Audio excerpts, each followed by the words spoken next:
Good afternoon to everybody, and thank you for joining us on this very exciting and important webinar with all kinds of new information I know you're all very interested in. Our webinar today is called Community Sponsorship, Creating Communities of Welcome.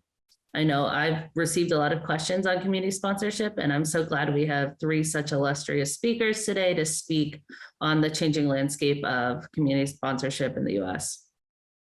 My name is Alivia Haibach. I'm the Northeast Regional Manager with Welcoming America. And I will give you a few housekeeping rules. Please feel free to use the chat area to enter technical or content related questions. And you can go ahead and introduce yourself in the chat and let us know where you're joining us from today. The full recording of this webinar will be posted in the resource area of the Welcoming America website, and will also be shared with all registrants via email. Our three speakers today are Ann O'Brien. She's the Director of Sponsorship with Integrated Refugee and Immigrant Services. Beth Frank, who is the Welcome Corps Director with Community Sponsorship Hub. And Holly Zen, the Volunteer Mobilization Director with World Relief Chicagoland. And with that, I will hand it over to Beth to speak on the work of Community Sponsorship Hub. Thanks, Olivia, and thanks everyone for being here today. We're excited to talk with you about community sponsorship. My name, as said, my name is Elizabeth Frank, or Beth, and I'm the Director of the Welcome Corps at Community Sponsorship Hub. At CSH, we are dedicated to growing the role of communities in the protection, resettlement, and integration of refugees and other forcibly displaced people.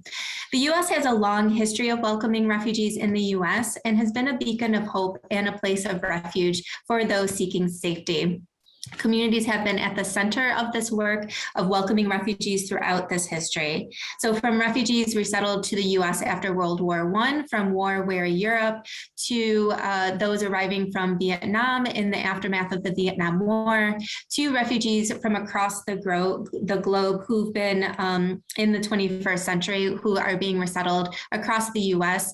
Communities have been a part of this work to welcome and resettle refugee newcomers in various ways. This includes through faith communities, ethnic-based organizations, or through neighbors stepping forward to welcome new neighbors. Over the last year, several times people that I've interacted with throughout this work, outside of those that are currently sponsoring, they've talked about experiences that they've had or that their family has had in welcoming refugees or being welcomed by communities. This work has deeply resonated and impacted people's lives, and their deep motivation, and they have deep motivation to ensure that this tradition continues. Some have talked about the lifelong friendships they've developed with families through sponsorship.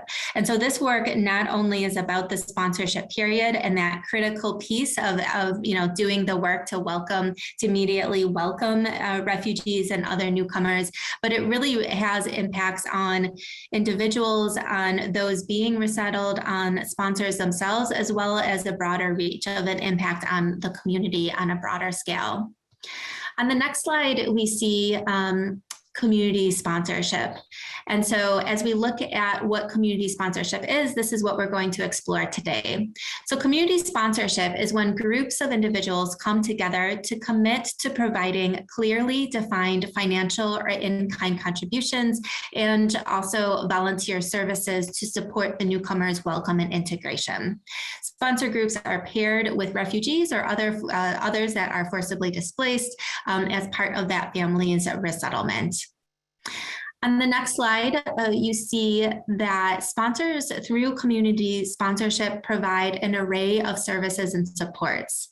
They include, a variety of supports that you see here, and these align with the supports that refugees would receive through resettlement agencies, through traditional case management resettlement, but through community sponsorship, community groups, those sponsor groups are directly providing these services and supports. So on the next slide, we see that community sponsorship has benefits for all those involved. It increases refugee access to social capital and supports for integration. It brings communities together in shared acts of services, and it can foster more welcoming attitudes towards refugees or other forcibly displaced populations. So in one example from a sponsor group that was active within this work over the last couple of years, they talked about that as they were preparing to welcome newcomers, they were shocked by the outpouring of support from their overwhelmingly conservative community. So they said that through this work, they watched their community unite across ideological divides to welcome newcomers. And over time, that was actually an inspiration for their group and for their community to welcome multiple families over the course of some months.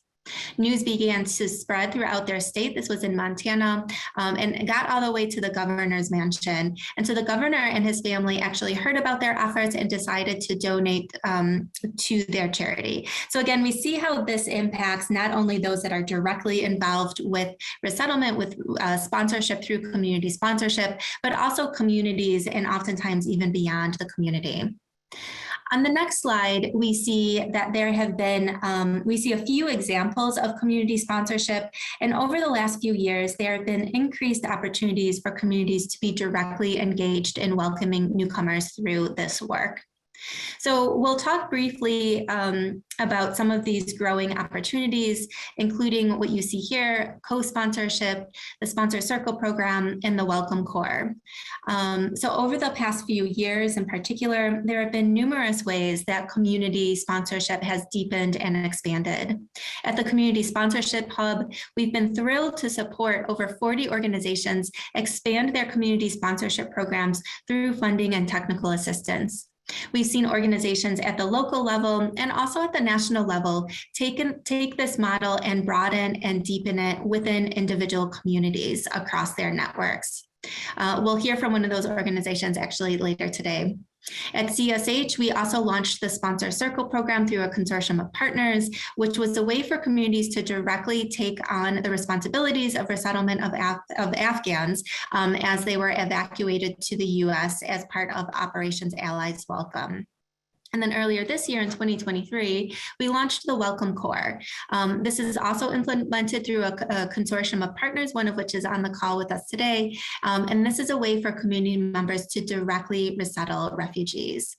So the ways that organizations and communities are utilizing this model of community sponsorship continues to grow. Community sponsorship is distinct from fiscal sponsorship, which some on the call may be familiar with or may have heard about. Although organizations have adapted and adopted the community sponsorship model to support newcomers arriving through fiscal sponsorship as well. So again, we continue to see the opportunities to use this established way of engaging communities in the direct welcoming and resettlement of those fleeing violence, persecution, and war. Just a quick note on the distinction between fiscal sponsorship and community sponsorship. In fiscal sponsorship, Uniting for Ukraine is an example of this. Sponsors or supporters, as they are in Uniting for Ukraine, are primarily responsible for declaring the financial support of individuals entering the US. And fiscal sponsorship typically requires a single individual to sponsor. So in community sponsorship, as we've talked about, this is a group approach to a sponsorship. And there's an array of supports and services and assistance that community sponsors or sponsor groups provide.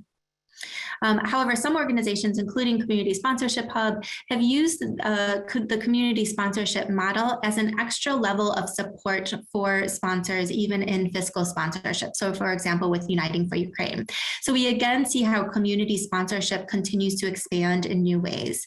Other organizations have similarly responded to recent migration crises by growing community sponsorship in that model and those supports available through that. So for For example, the Refugee Welcome Collective, which is a project of Church World Service and a consortium partner in the Welcome Corps, they are dedicated to providing resources and technical assistance to sponsors through their website and other offerings. And both of the other panelists here today are, obviously very active in community sponsorship and can talk about how they've used this model in different contexts and with different populations. On the next slide, and the following slide, actually, we can move to just a brief note on co-sponsorship. So this is a key form of this work, and it's where sponsor groups are working directly with resettlement agencies. So they're resettling or they're supporting refugees that are being resettled through resettlement agencies, but co-sponsor groups are directly taking on the majority of initial resettlement services. The resettlement agency still leads in that process and is ultimately responsible for those refugee cases. Co-sponsors, similar to other types of community sponsorship that we're talking about today, co-sponsor groups meet key requirements such as background checks, complete a training, they raise financial or in-kind resources, and they commit to a period of sponsorship. From in different resettlement agencies, the specifics of this might differ from one resettlement agency to the other, but the general requirements and the types of support, again, are similar throughout co-sponsorship. On the next slide, we see another example of community sponsorship. And so this is the Sponsor Circle program. This was a new model that emerged during Operation Allies Welcome in the face of the Afghan evacuation. And this also used a community sponsorship model. And so this was an emergency response program. It in part intended to diversify the communities that are welcoming. And we saw sponsor circles, emerge throughout the country, in north, south, east, west, in urban centers and in small communities. So we really did see that there were opportunities that communities were, really stepping forward to support new neighbors. We also saw that that communities came forward because of different motivations. Some people talked about how their own families' histories of migration and immigration or forced migration influenced their motivation to be part of this and to step forward at that moment. So for example, one sponsor talked about, and she mobilized within her community, and she talked about her own experience and her grandparents' migration to the US from China with 8 children in tow, and how that story and her family history really motivated her to start a sponsor circle within the Denver community. And she mobilized and recruited through local community members. She was connected with local synagogues and Jewish communities, recruited and mobilized through those communities, through nonprofits, through her own personal networks. And they ended up mobilizing 3 sponsor circles to welcome Afghans as part of that work. So we again see how this work inspires not only individuals, but groups and communities, and we see how it can grow over time. So in the sponsor circle program, sponsor groups are directly empowered to welcome and support Afghans to their communities. And so they were directly providing those services and supports, distinct from resettlement agencies that would typically be providing those supports. On the next slide, we see the Welcome Corps, which is a new initiative that was launched in January and is a public-private partnership. It's a program of the Department of State, Bureau of Population, Refugees, and Migration, or PRM, and it's implemented through a consortium of organizations that you see here. And so the organizations that are implementing this work bring a strong history and expertise in refugee protection, resettlement, and welcome. So the Welcome Core builds on previous work, pulling from lessons learned and the community sponsorship models from co-sponsorship, from the Sponsor Circle program, other emergency sponsorship initiatives that we've seen over the last couple of years, the Canadian sponsorship model as well. However, this program is a unique program that is particular to the US context and that is adapting and learning from other community sponsorship experiences. Building on successes and learning from challenges that we're seeing in those other programs or other initiatives. On the next slide, we see just a very brief, a couple of points about the Welcome Core. The Welcome Core provides a network of support for this work. Refugees are at the center of this, and so we really think about how are we developing resources that are for sponsors and refugees to use together to ensure that refugees and sponsors are really partnering in this work and that refugees have a key role in being empowered throughout their own resettlement experience. In addition to that, then private sponsor groups are providing that direct support and assistance to newly arriving refugees. Private sponsor groups, similar to other sponsor groups we saw on previous slides, are required to take a group approach, so a minimum of 5 group members. They go through training, they are raising funds, mobilizing resources within communities, preparing within their community to know how they will particularly support the refugees that they're going to welcome, they complete background checks, etc.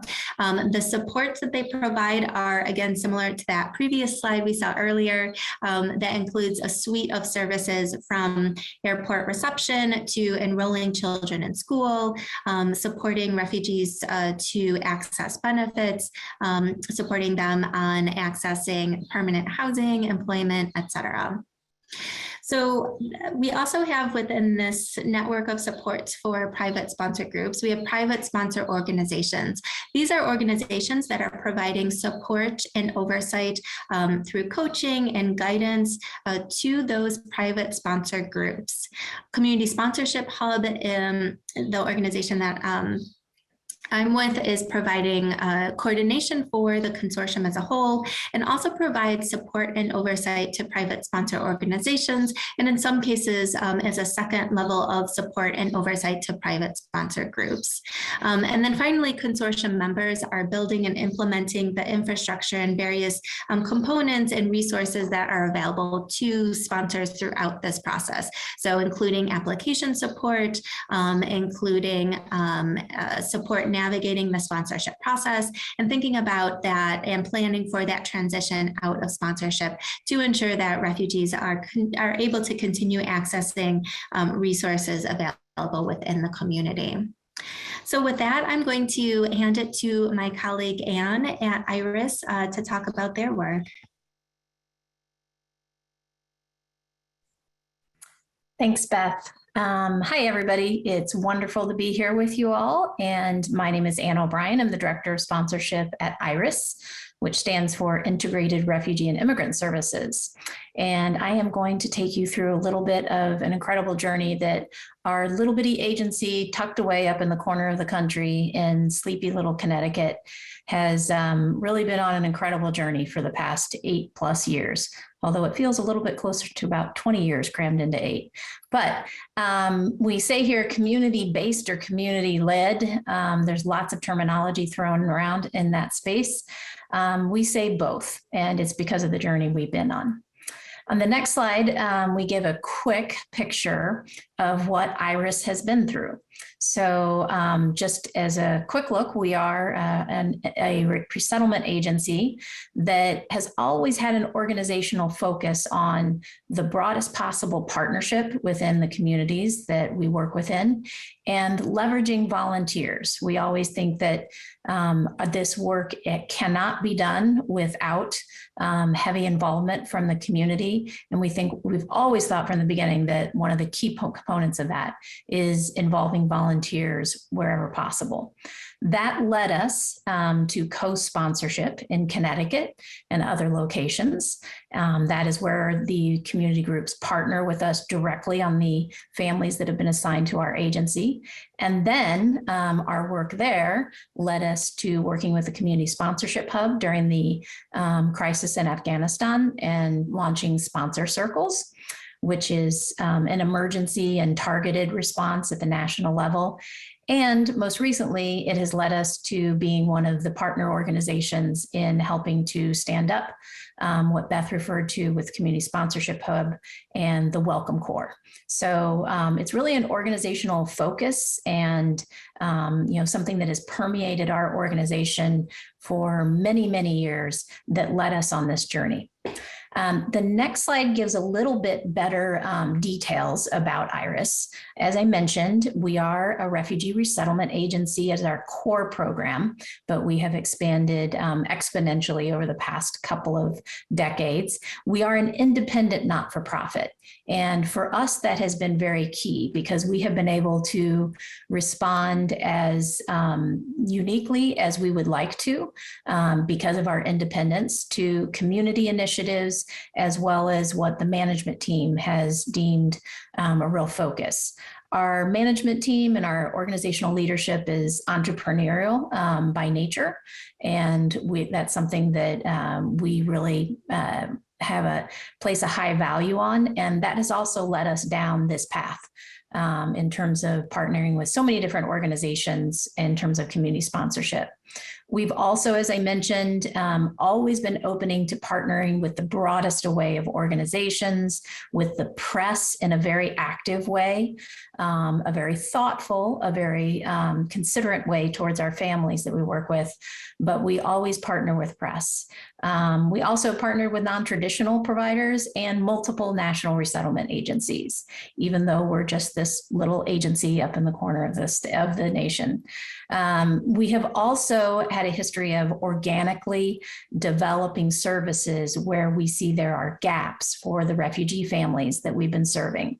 So using privately raised funds to do things like summer learning programs that are specifically targeted to the youth that are in our most newly arrived families, developing higher education programs, childcare that directly supports ESL classes.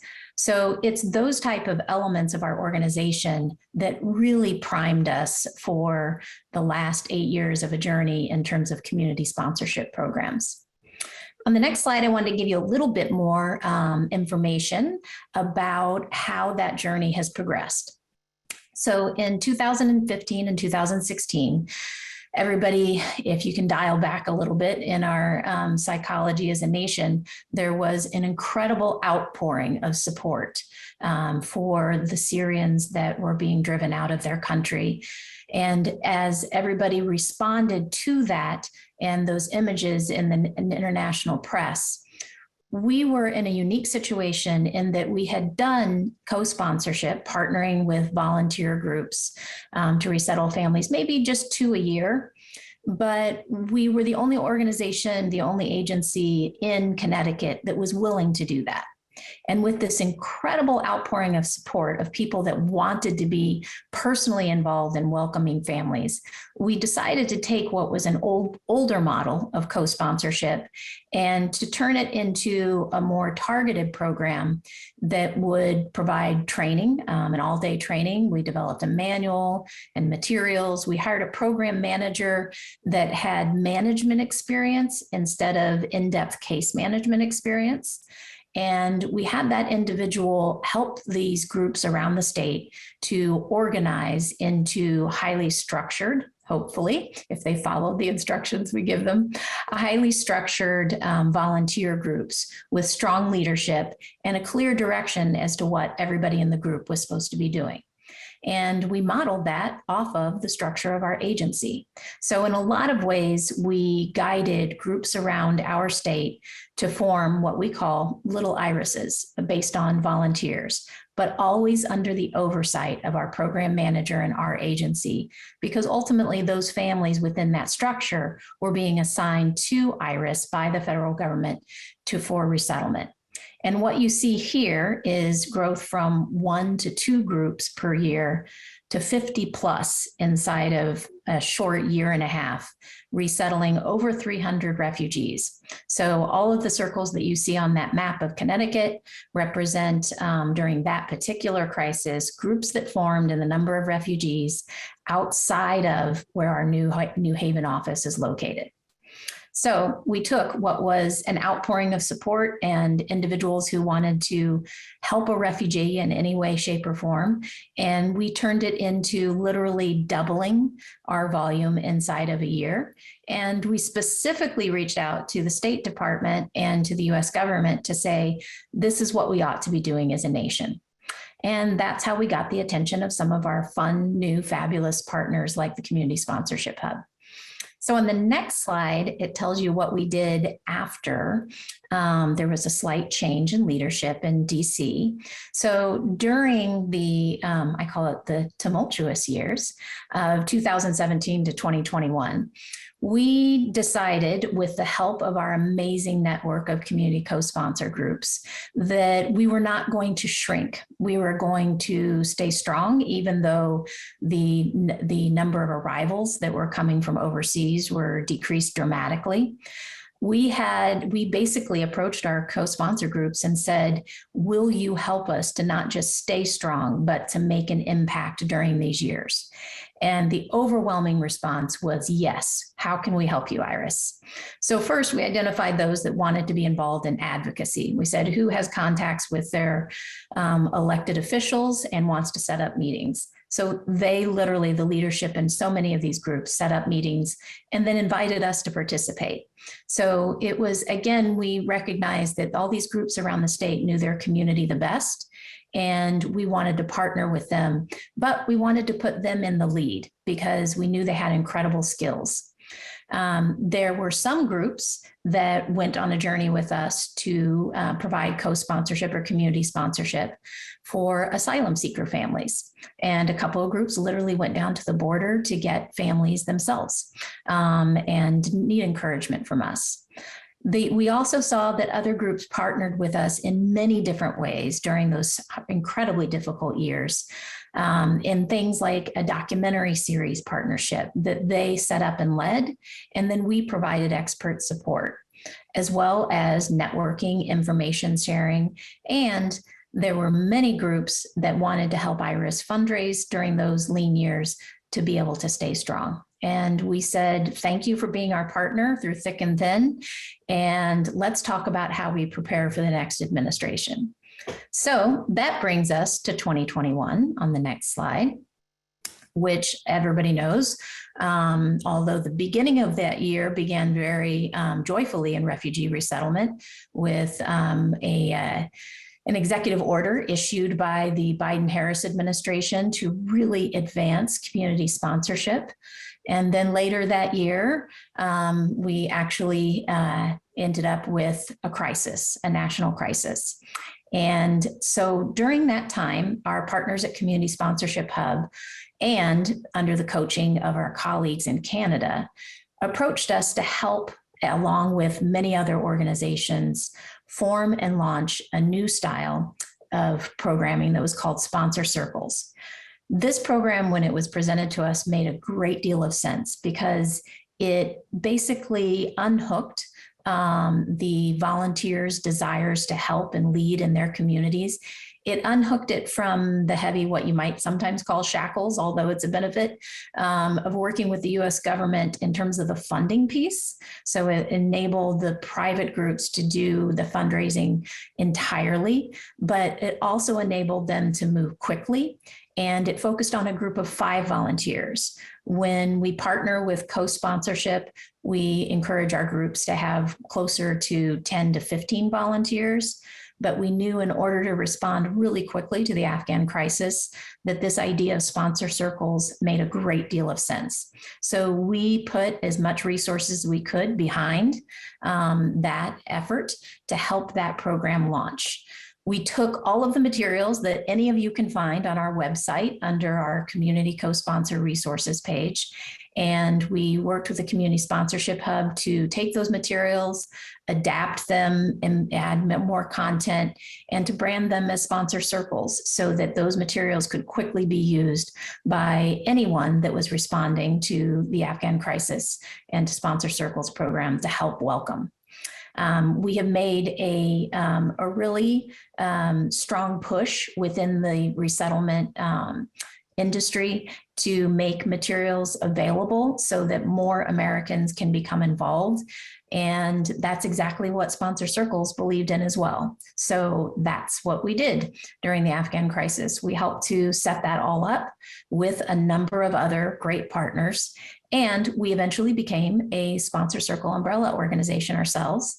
And to date, we currently have Sponsor Circle groups in, I believe it's 12 different states, and in addition to Connecticut. So that program and our work with the Community Sponsorship Hub really laid the framework for also walking right into the launch of Welcome Corps. And on the next slide, we talk a little bit about how that is working. The Welcome Corps did launch in 2023. But I think on the next slide, we talk about how that was a real, that was really the culmination of work that had been ongoing in the background and not so far in the background in terms of our work for many, many years. We had known that the US government had wanted to launch private sponsorship for a long time. And so we were really excited that the Welcome Corps would be exactly that. So the launch of private sponsorship and the ability of literally any group of volunteers in any town across the nation to take part in sponsorship, even if there wasn't a resettlement agency like us really close by. We are currently providing application support to this initiative as a consortium member. And just like with Sponsor Circles, we are forming our own private sponsorship organization in order to welcome and work with groups around the country that want to participate in the Welcome Corps.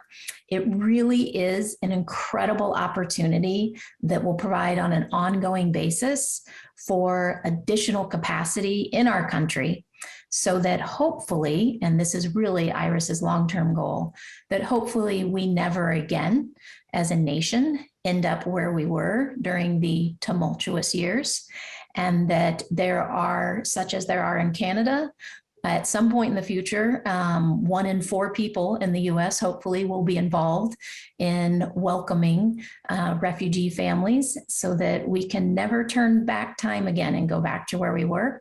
It's something that Canada has achieved, and we think that based upon the work we've done with Community Sponsorship Hub and even before that in Connecticut, that we think that can happen. So that is a quick summary of Iris and our crazy, wonderful journey with all forms of community sponsorship, and now also at a national level through 2 different programs. So with that, I think Holly will be speaking next. Thank you, Anne, and hello, everyone. My name is Holly Tseng, and I am the Volunteer Mobilization Director for World Relief's regional offices in the Chicagoland area, which includes our work in community sponsorship and also in private sponsorship, which Beth mentioned earlier. Specifically, we're doing that with Ukrainians right now. World Relief is also a refugee resettlement agency and an agency that serves displaced and different challenges with people across the globe, and in the United States focuses on work across the country with refugees and immigrants and other forcibly displaced individuals, including asylum seekers, which is mostly the population I'm going to share with you about today. We have been here in Chicagoland for over 40 years, working to resettle refugees. And for all of those years, as part of our mission, it's to empower the local church and community to serve the vulnerable. So our volunteer engagement work is a big focus of our work, as well as our direct client services. Part of that is that we have had groups, like the groups that you've heard about so far today, groups of volunteers forming teams and partnering together with a refugee family or in different programs that we run. So we have a long history, many decades of doing sort of community sponsorship work even before it had that name. And with a little bit less, not quite to co-sponsorship, where the team is taking on a specific number of responsibilities, but more community sponsorship where they're coming alongside and they're supporting in a variety of ways, depending on both the volunteer skills and areas of expertise, and then the family's strengths and skills and assets, and also their needs. But within that, about 3.5 years ago, we started out a new program called the Home Program, which is a version of community sponsorship, particularly for asylum seekers. If you're not familiar, asylum seekers have a very similar situation that they are fleeing their home country from as refugees, but the pathway in which they arrive in the United States is different. They're coming here and then they're waiting for the courts to decide if they get to stay and stay here in safety, or if they do not meet if their case is not approved and they are not allowed to stay. And in the meantime, they have a lot less support. There's much less financial support for asylum seekers compared to refugees. And so that poses for them a lot of challenges while they're in that waiting period. They don't have work authorization immediately, which is quite different than many other sponsored individuals, and also quite different from refugees. And so in that time period, like we, for a couple of years before the Home Program, started in the Chicago location of our region to provide services for asylum seekers through our case management department, and quickly found, which we already knew, that stable housing was one of the biggest challenges for asylum seekers, for them to turn their attention to any other part of their life and their stability while they're waiting and to pursue their asylum case. Having stable housing was just not having stable housing was such a barrier. So we partnered with Community Sponsorship Hub in their very initial year to launch this program and build out this program that was such a known need. The Home Program provides 6 months of team partnership and housing provision to asylum seekers in our Chicago area. And we really jumped at the chance to be able to build such a program with Community Sponsorship Hub through community sponsorship. So we're very excited, but we wanted to make sure as we started out that we didn't just go from our own experience with our volunteer teams working with refugees, and from our own experience of providing case management services to asylum seekers. Like, we did know a lot of things, but we wanted to make sure we didn't make assumptions as we built our program. So one of the unique things that we did is devoted the first 3 months of our project with Community Sponsorship Hub to hiring staff, conducting research, and then preparing to launch a pilot few teams. We piloted with 3 teams and 3 families initially. So in our research phase, we held focus groups, we conducted individual interviews, and we researched other similar programs in both the Chicago area and around the country. We gathered that feedback and insight from individuals that we knew, some who had in the past or were at the moment hosting asylum seekers. We gathered feedback and insight from asylum seekers themselves, both those who had been hosted and those who had never been hosted, who maybe could see how their experience would have been much benefited by having a host or having housing provided for them. And then we also gained feedback from church and community partners who we knew might be interested in doing such work through our upcoming program. So we gathered all of that information together in those first couple of months and built out our program. And then we piloted it with 3 short-term teams who just served for 3 months in the second quarter of the year. we took the learnings from throughout that pilot period and adjusted the program so that then it was ready to launch at the conclusion of those months.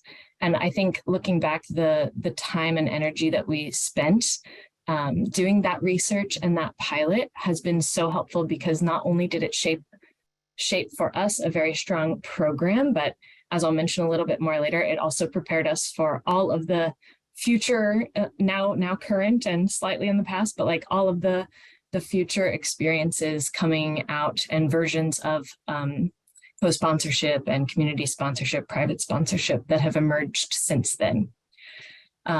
So with all of that, we launched our program, and so far in the past little over 2 years, we just launched our 15th team in February, I should say, specifically in this program. We continue to assess and adjust in an ongoing manner, as all programs do and should, right? And we still face challenges. It's a significant ask that we make of these volunteer teams to either raise money to cover a family's rent for 6 months, or sometimes they have a housing situation that they are the owner of, or their church or someone in the group owns a property that they're willing to lease for free to a family for that 6-month period. But it's still a challenge to find groups who have those resources. So that continues to be one of the things that we work with. But I wanted to point out a few key factors that we've put in place that have built our program well and have been a strong support to both participants and sponsors, and highlight a couple of examples there. One of those is flexibility. So our program aims to have the team, kind of what I was saying about housing, provide free housing for the family for 6 months, but we knew from the beginning, and we've seen it to be true, that some teams have that property that they own, some have a church budget that they're drawing from. Some have been able to do peer-to-peer fundraising, so like a GoFundMe, but we have an in-house program that we're able to let them use. So it's a little more personalized. But then others have wanted to do this and have not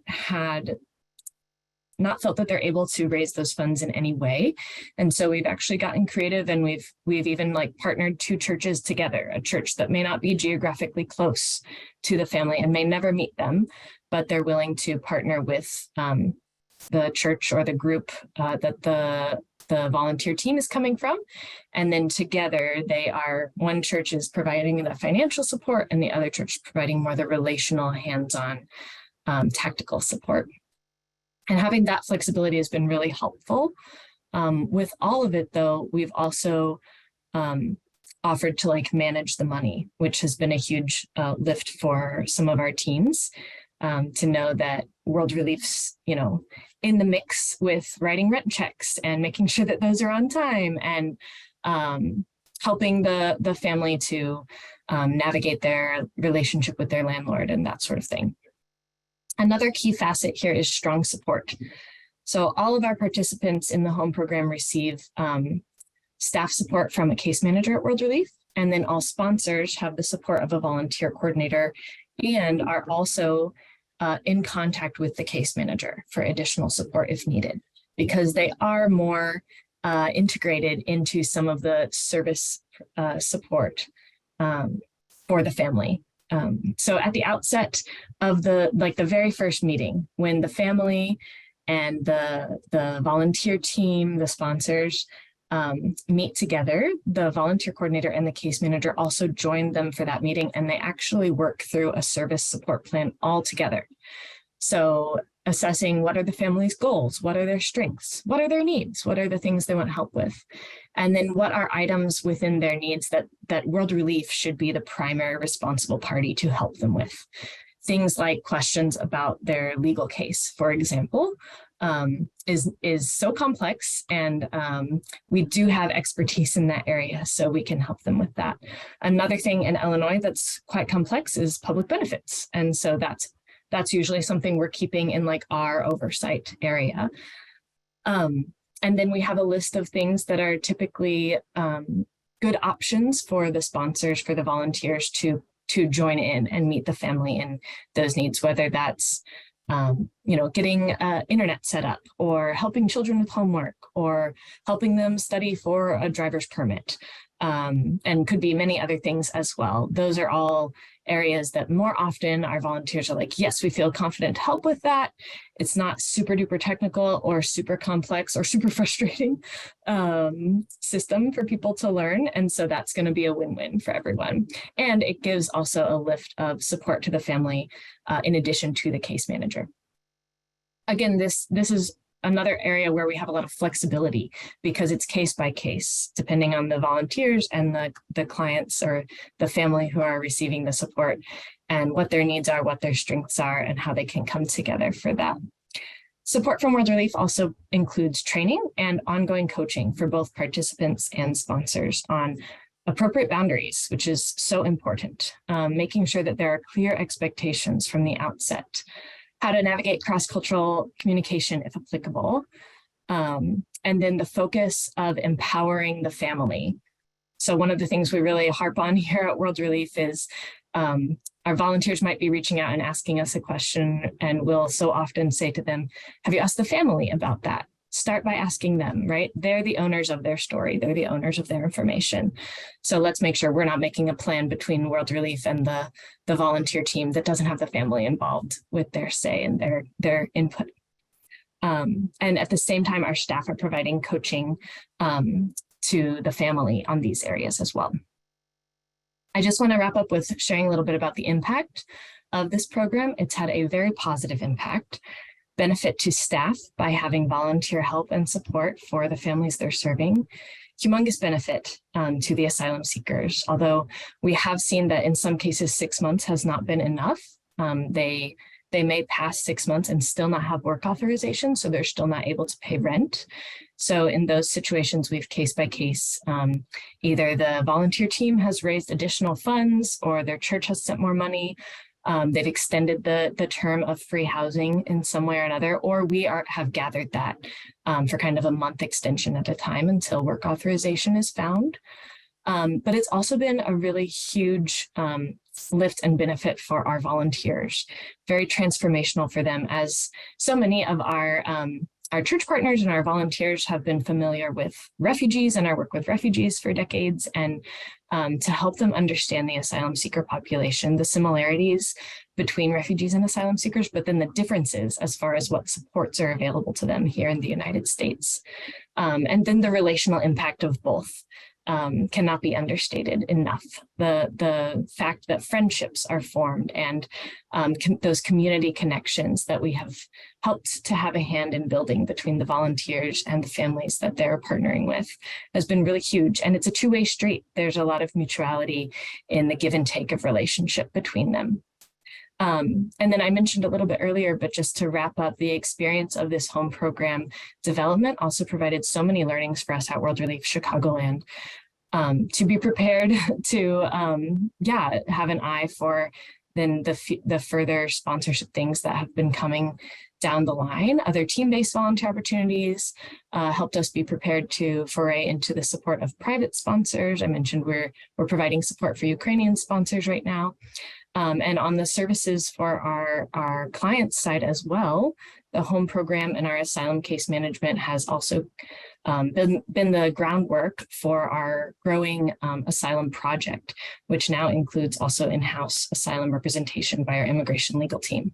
So it's been just a multiplying impact in so many ways, and we're super grateful they were able to work in the home program, and very grateful and excited to see how it continues to grow. Yeah, with that, I'll turn it over to Alivia. Thank you.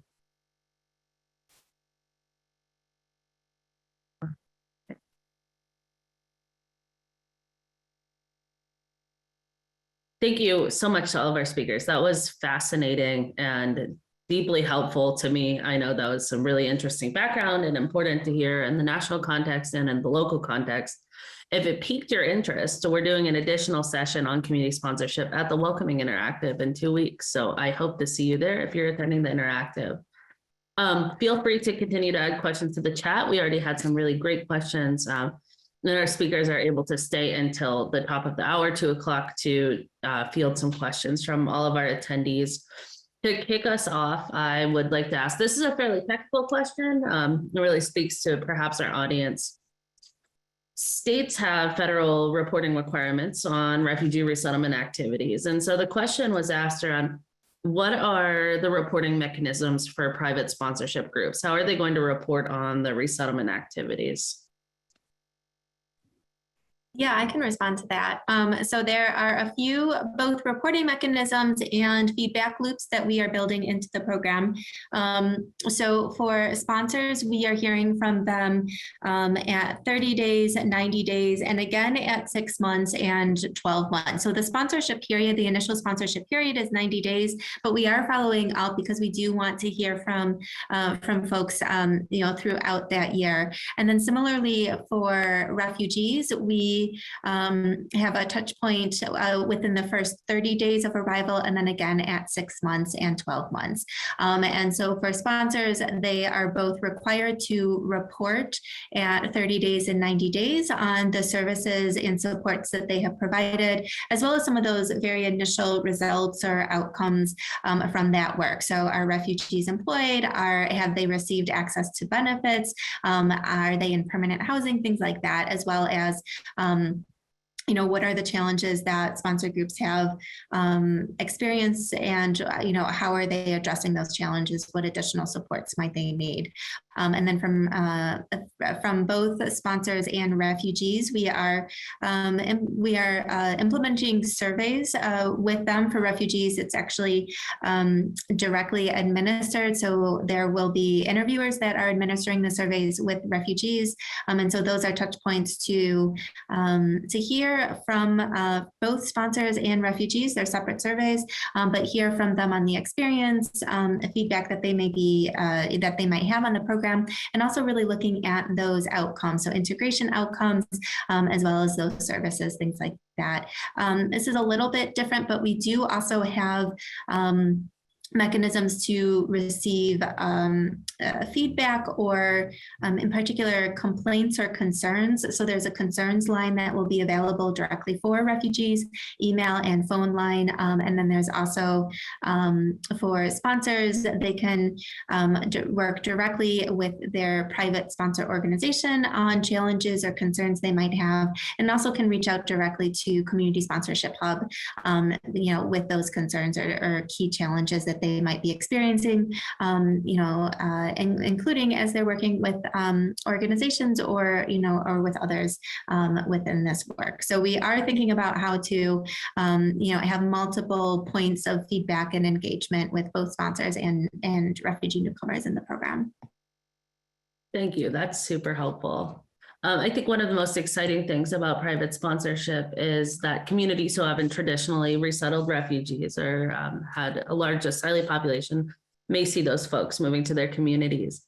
However, on the flip side, there is less perhaps welcoming infrastructure in those communities because it hasn't been built yet. So maybe Holly or Anne, could you speak to efforts to engage with employers, how to take on this new talent pool, and specifically working with folks who may have limited English proficiency? Sure. I will give a response and welcome Holly to add to it. So one of the key things that we have learned through our journey of the past 8 years and really empowering folks that are living within a community is to believe in the power of their networks, as well as in partnership with some coaching from our resettlement experts. So I think, a key thing that people need to kind of like go through in terms of a process, and it's built into the training that we do and that Community Sponsorship Hub does, is to understand that, you are likely going to be dealing with a lower level of English proficiency, and that is okay. Refugees have been making their way and resettling and integrating for decades upon decades in our country and elsewhere. It's a matter of meeting the refugees where they are and then letting them lead in terms of their interests, their experience, and then bringing the contacts of the network that you form as a group of volunteers to bear in terms of supporting those interests and experience. Sometimes that can go so far as to involve, for instance, if you have a willing employer that maybe hasn't employed a refugee before with low English levels, but is willing to do so, if the group will provide, for example, an interpreter for the first few days, or periodically on site at no cost to the employer. There are all kinds of that are kind of really simple tactics that if you just sit down and say, okay, what is the employer saying that they need, or where their discomfort is, or their unknown territory is, and what the group can bring to bear to address some of those. So some of those idea sparking we do through the training. Otherwise, when the group has questions, whether it's through our co-sponsorship program, through sponsor circles, or through Welcome Corps, there's always a resettlement professional or a coach, we call them community sponsor coaches, that they can bring questions to brainstorm in terms of the group leader. But, we really think that every community is just untapped welcome. We don't believe that there are unwelcoming communities. We think that it's a matter of doing the research. It's a matter of opening up those doors, and it's a matter of putting in the time. So to both prepare and to be patient with the family once they arrive. The key thing is patience. It's not a rush. It's a matter of letting the family lead and bringing the supports to bear that the community has. Yeah, I'll just add to what Anne says. I totally agree. And I think education is so important. So educating the family on both budget-wise. Okay, you have one person who's going to work in your family of 7 people, and your rent is this much, and your utility, doing budget work together and helping them see, yes, okay, I must work a job that makes at least this many dollars an hour. Being an Uber driver is not a good option for me. Now I understand, right? So that they can understand what's in their situation. Sometimes without knowing that, they might hear that like Uber is just so flexible from someone else in their community, and that's what they go for.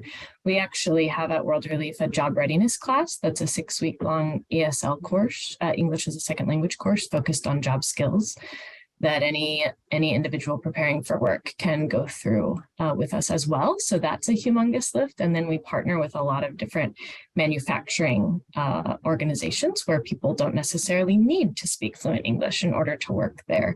And often there is a community member from their ethnic community who already works there. So that's a good connection as well.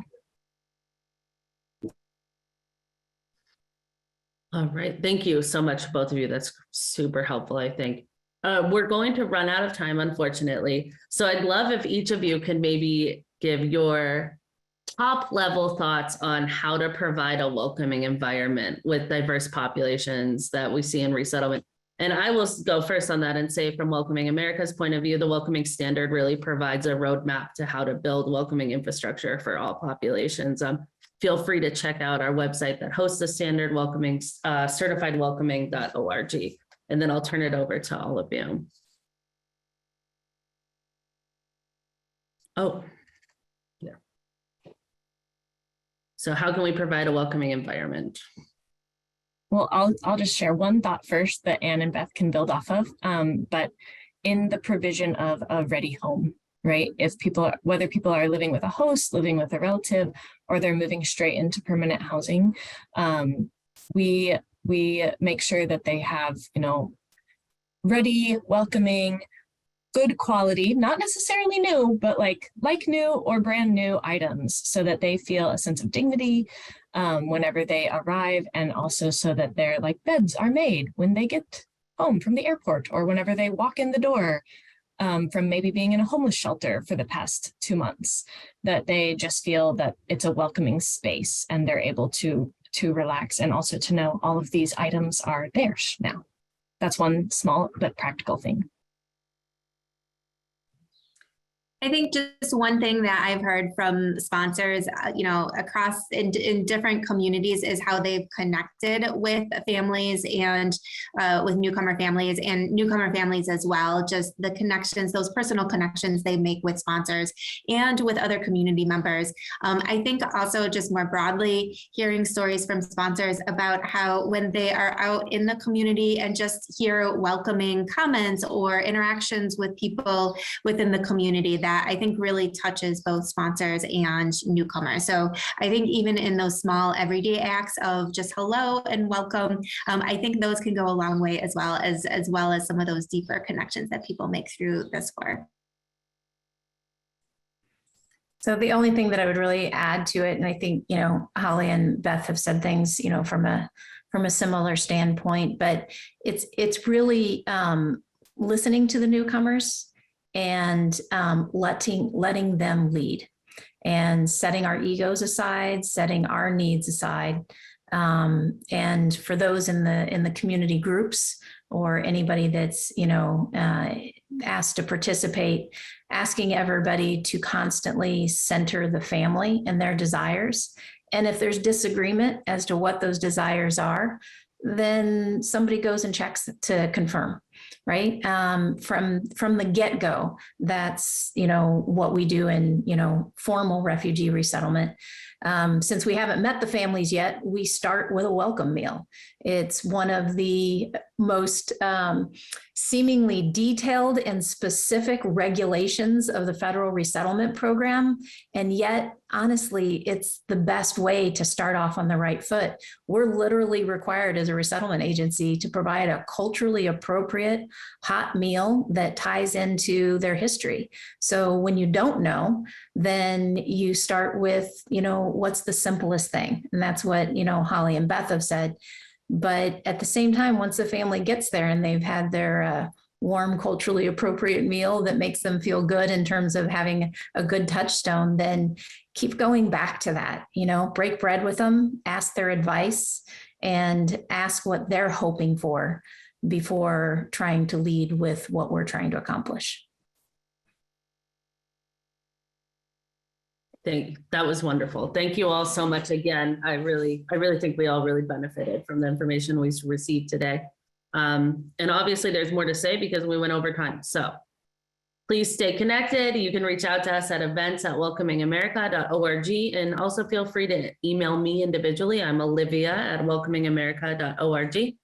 And you can keep in touch here. Here are all of our social media links. And with that, I wish you a wonderful day, and one more thanks to our panelists. Thank you all.